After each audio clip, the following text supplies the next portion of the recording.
আসসালামু আলাইকুম। আমন্ত্রণ জানাচ্ছি জাগর ফুটবলে। আপনাদের সাথে আছি আমি মমতাজ শাহিন রুম্পা। শুরুতেই জানিয়ে দিব আপডেটগুলো। আর্জেন্টিনার বিশ্বকাপ জয়ী স্পাইডারম্যান হুলিয়ান আলভারেজকে নিয়ে কাড়াকাড়ি। ম্যানচেস্টার ইউনাইটেডকে হারিয়ে ইউরোপা লিগ চ্যাম্পিয়ন টটেনহ্যাম। এখন ইয়ামালের পালা, বিশ্বাস রোনালদিনিওর। ব্যালন ডি'অরটাও ইয়ামালের হাতেই দেখছেন ব্রাজিলিয়ান কিংবদন্তি। পেনাল্টি মিসের পর পেনাল্টিতেই গোল রোনালদোর। এএফসি চ্যাম্পিয়ন্স লিগে খেলার আশা বাঁচিয়ে রাখল আল নাসের। শুনছিলেন শিরোনাম, এবারে বিস্তারিত। আর্জেন্টিনার বিশ্বকাপ জয়ী স্পাইডারম্যান হুলিয়ান আলভারেজকে নিয়ে শুরু হয়ে গেছে কাড়াকাড়ি। যারা নিয়মিত ফুটবলের খুঁটিনাটি নিয়ে খোঁজ খবর রাখেন তাদের একটা সজাগ দৃষ্টি থাকে ফুটবলের দল বদল বা ট্রান্সফার মার্কেট নিয়ে। সামনে ট্রান্সফার উইন্ডো, যা নিয়ে এখনই কোমর বেঁধে নেমে পড়েছে বড় ক্লাবগুলো।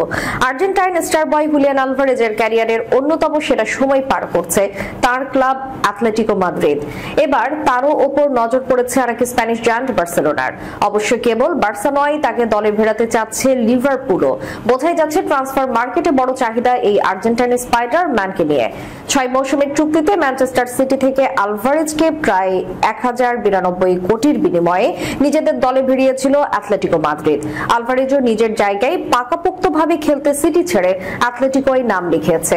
এবার হোক বার্সেলোনা বা লিভারপুল, আলভারেজকে নিতে হলে প্রায় 2700 কোটি টাকা খরচ করতে হবে ক্লাবগুলোকে। আলভারেজের সঙ্গে এখনো 4 বছরের চুক্তি আছে অ্যাথলেটিকোর। ফলে বলাই যায় আলভারেজকে পেতে হলে বার্সার জন্য বাজেট ইস্যু একটা বড় ভূমিকা রাখবে। এদিকে লেভানডস্কিও ক্যারিয়ারের ক্লান্তি লগ্নে এসে গেছে। ফলে আজ বা কাল বিকল্প খুঁজতেই হবে বার্সাকে। পূর্বেও এর রেকর্ড আছে, অ্যাথলেটিকো থেকে কাতালান শিবিরে যোগ দিয়েছিল গ্রিজম্যান। আবার 26 সালে বার্সেলোনায় সভাপতি নির্বাচন, নতুন সভাপতি পদপ্রার্থী তার ইস্তেহারে রাখতে পারেন আলভারেজকে। ফলে বর্তমান সভাপতি চাইবে এখনই তাকে দলে ভেড়াতে। তবে সমীকরণ যাই হোক, এটা পরিষ্কার বর্তমান অ্যাথলেটিকোর সেরা স্ট্রাইকার হুলিয়ান আলভারেজ নিজের সেরাটা দিয়ে দলকে স্বপ্ন দেখিয়েছেন। সিমিওনের মতো ওর দল এখন দলকে নিয়ে এগিয়ে যাওয়ার সময়। ফলে এটা বলাই যায় অ্যাথলেটিকোর ঘরের ছেলে হয়ে যাওয়া আলভারেজের বিনিময় মূল্য এতটা সহজ হবে না। ম্যানচেস্টার ইউনাইটেডকে হারিয়ে ইউরোপা লিগ চ্যাম্পিয়ন টটেনহ্যাম। পিছিয়ে পড়ার পর প্রাণপণ চেষ্টা করে গেল ম্যানচেস্টার ইউনাইটেড। সুযোগে পেল তারা অনেক, কিন্তু প্রতিপক্ষের জমাট রক্ষণ ভাঙতে পারল না। গোল লাইন থেকে অবিশ্বাস্য এক ক্লিয়ার করলেন ডিফেন্ডার। গোল রক্ষা করলেন দুর্দান্ত কয়েকটি সেভ। একমাত্র গোল আগলে রেখে ইউরোপা লিগ জয়ের উল্লাসে মেতে উঠল টটেনহ্যাম হটস্পার। বিলবাওয়ের সান মাসেসে বুধবার রাতে ইউরোপের দ্বিতীয় সেরা প্রতিযোগিতাটির অল ইংলিশ ফাইনালে 100 গোলে জিতেছে টটেনহ্যাম।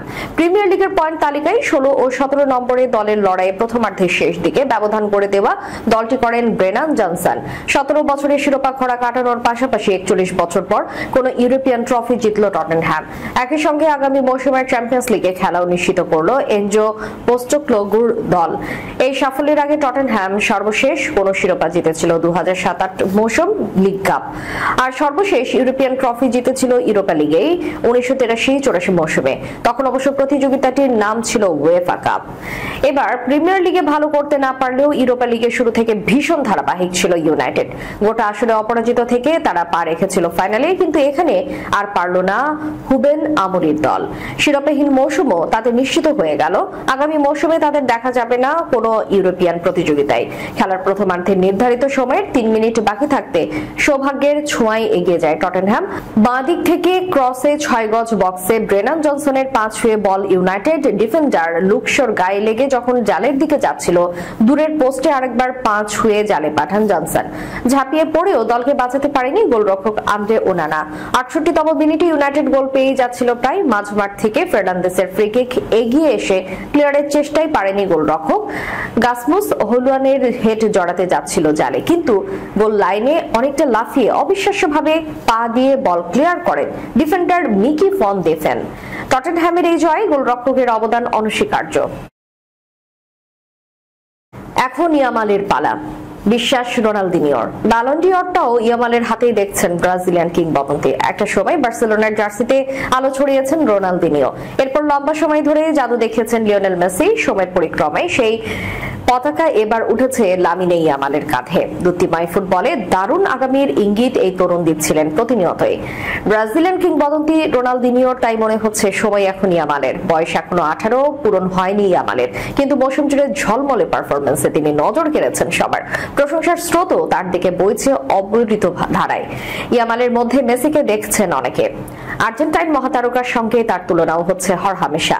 ব্রাজিলের 2002 বিশ্বকাপ জয়ী রোনালদিনিও অবশ্য তুলনায় পথ মারাতে রাজি নন।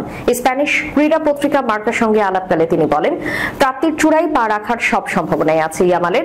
মেসি ও আমি ইতোমধ্যে ইতিহাস লিখেছি, এখন লামিনে ইয়ামালের পালা।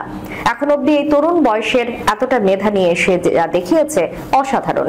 তার মতো ফুটবলারদের খেলা দেখতে আমি পছন্দ করি। তারা ফুটবলের জন্য ভালো। আশা করি আমাদের মতো ক্যারিয়ার হবে তার। আমি ওই ধরনের তুলনা কখনোই পছন্দ করি না, কেননা প্রতিটি ফুটবলের খেলা নিজস্ব অপূর্ব ধরন আছে। গুরুত্বপূর্ণ বিষয় হচ্ছে লামিনে ইয়ামাল মানুষকে আনন্দ দিচ্ছে, আমি যেমন দিতাম কিংবা পরে মেসি দিত। আশা করি এখন পর্যন্ত সেই সম্ভাবনা সে দেখিয়েছে, সেই ধারাবাহিকতা ধরে রাখবে। ইয়ামালের হাতে এবারের ব্যালন ডি'অর দেখছেন অনেকে। এই নিজের ভাবনা তুলে ধরেছেন রোনালদিনিও। বার্সেলোনার হয়ে 2টি লা লিগা ও 1টি চ্যাম্পিয়ন লিগ জয়ী এই গ্রেটের বিশ্বাস, স্রেফ একটা ব্যালন ডি'অর থামবে না ইয়ামাল। ব্যালন ডি'অর জয়ের মান ইয়ামালের আছে। বিশ্বে আরো সব দারুণ খেলোয়াড় আছে, ইয়ামাল তাদের একজন। মাঠে তার এমন বিচরণ বিস্ময়কর, কেননা সে খুবই তরুণ, কিন্তু সে স্রেফ একবার নয় অনেকবার ব্যালন ডি'অর জয়ের ইতিহাস গড়তে পারে। কেবল ইয়ামাল নন, তার বার্সেলোনার সতীর্থ রাফিনিয়া এবং পেদ্রো এবারের ব্যালন ডি'অরে জোরালো দাবিদার। ব্যক্তিগত নৈপুণ্যের এই স্বীকৃতি দেওয়া হবে আগামী সেপ্টেম্বরে। পেনাল্টি পেয়েও কাজে লাগাতে পারলেন না ক্রিস্টিয়ানো রোনালদো। কিছুক্ষণ পরে অবশ্য দলকে এগিয়ে নিলেন জন দুরান। পরে আরেকটি পেনাল্টি পেয়ে আর ব্যর্থ হয়নি পর্তুগিজ যুবরাজ। তাদের দল আল নাসেরও পেল কাঙ্ক্ষিত জয়। রাতে ঘরের মাঠে আল খালিজকে 2-0 গোলে হারিয়ে সৌদি প্রো লিগে তৃতীয় হয়ে মৌসুম শেষ করার আশা বাঁচিয়ে রেখেছে আল নাসের। অধিকাংশ সময় বল দখলে রেখে আল নাসের প্রথম পেনাল্টি পায় 64তম মিনিটে, কিন্তু পোস্টের বাইরের অংশে মেরে হতাশ করেন রোনালদো। এর 10 মিনিট পরই কলম্বিয়ার ফরওয়ার্ড দুরান স্বাগতিকদের এগিয়ে নেন। আর যোগ করার সময় শেষ মিনিটে আরেকটি স্পট কিক পেয়ে জয় নিশ্চিত করেন রোনালদো। ক্লাব ও আন্তর্জাতিক ফুটবল মিলিয়ে 5 বারের ব্যালন ডি'অর জয়ী তারকার মোট গোল হলো 935টি। 33 ম্যাচে 67 পয়েন্ট নিয়ে চতুর্থ স্থানে আছে আল নাসের। তাদের চেয়ে 1 পয়েন্ট বেশি নিয়ে 3 নম্বরে আল কাদিসিয়া। লিগের আর একটি রাউন্ড বাকি। আগামী মৌসুমের এএফসি চ্যাম্পিয়ন্স লিগে খেলতে হলে অবশ্যই তৃতীয় স্থানে থেকে লিগ শেষ করতে হবে আল নাসেরকে, এবং প্রার্থনা করতে হবে কিংস কাপের ফাইনালে যেন আল ইত্তিহাদের বিপক্ষে হেরে যায় আল কাদিসিয়া। শেষ করার পূর্বে সংবাদ শিরোনামগুলো জানিয়ে দিব আরো একবার।